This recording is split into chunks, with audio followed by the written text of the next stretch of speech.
Hi అండి, అందరికీ నమస్కారం. ఇవాళ నేనైతే ఒక simple and easy quick recipe మీకు చెప్తున్నానండి. చాలా అంటే చాలా హెల్దీ కూడా, టేస్టీ కూడా.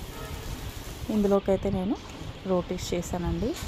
మీరు దీంతో పరోటాస్ చేసుకోవచ్చు, ఇంకా సమోసాలకు కూడా స్టఫింగ్ చేసుకొని సమోసాస్ కూడా చేయొచ్చండి.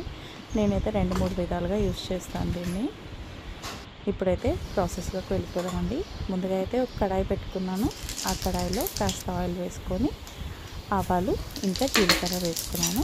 ఆవాలు ఇంకా జీలకర్ర కాస్త చిప్పట్లాడాక సన్నగా తరుక్కున్న ఆనియన్స్ వేసుకున్నానండి.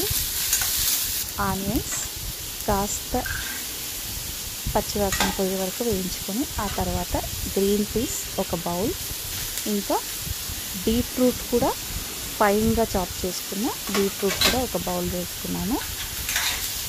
బీట్రూట్ ఇంకా గ్రీన్ పీస్ కాస్త వేయించుకున్న తర్వాత ఒక 2 మినిట్స్ వేయించుకున్న తర్వాత వెంటనే క్యారెట్ వేసేసుకుంటున్నాను. 3 కూడా ఒకేసారి కుక్ అయ్యేలాగా, మీరు కావాలంటే 3 ఒకేసారి కూడా వేసుకొని వేయించుకోవచ్చు. నేను బీట్రూట్ కాస్త స్మెల్ పోయే వరకు వేయించి ఆ తర్వాత క్యారెట్ వేసుకుంటున్నాను. ఇప్పుడు క్యారెట్ ఇంకా బీట్రూట్ ఇంకా గ్రీన్ పీస్ 3 కూడా మంచిగా బాయిల్ అయిపోవాలండి, కుక్ అవ్వాలి. ఆ తర్వాతే కాస్త ఉప్పు యాడ్ చేసుకున్నాను. ఒక 50% కుక్ అయ్యాక ఉప్పు యాడ్ చేసుకున్నాను, ఎందుకంటే ఆ పీసెస్కి చక్కగా ఉప్పు పడుతుంది కాబట్టి. ఇంకొక సైడ్ అయితే నేను పొటాటోస్ని బాయిల్ చేసుకున్నానండి. ఒక 3 పొటాటోస్, బిగ్ సైజు 3 పొటాటోస్ని బాయిల్ చేసుకొని తొక్క తీసుకొని కాస్త మెరుపుకొని పక్కన పెట్టుకున్నాను. ఈలోపు ఈ వెజిటబుల్స్ కూడా కాస్త కుక్ అయిపోయాయి. ఒక 70% వరకు కుక్ అయిపోయాయి.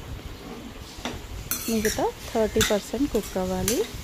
ఇవి 100% కుక్ అయిన తర్వాతే పొటాటో మనం యాడ్ చేసుకోవాలి. పొటాటో యాడ్ చేసుకుని ఒక 2 to 3 మినిట్స్కి మనం దించేసుకోవచ్చు. ఇంకొక 5 మినిట్స్ మళ్ళీ మూత పెట్టుకున్నాను. చూడండి, ఇప్పుడు కలర్ అయితే చేంజ్ అయింది కదా, క్యారెట్ కానీ బీట్రూట్ కానీ, అంటే మనకి 100% కుక్ అయిపోయింది.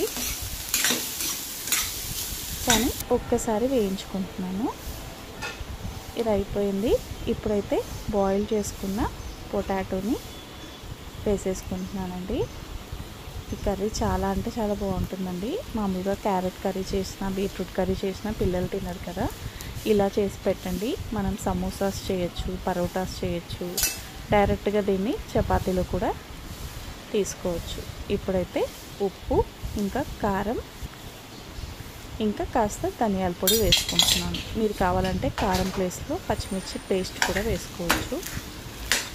నేను ఇది ఎర్లీ మార్నింగ్ చేస్తున్నాను కాబట్టి నాకు కాస్త టైం అవుతుంది, కాబట్టి నేను కారపొడి వేసేసాను. పచ్చిమిర్చి వేస్తే ఇంకా దీని టేస్ట్ ఇంకా బాగుంటుంది.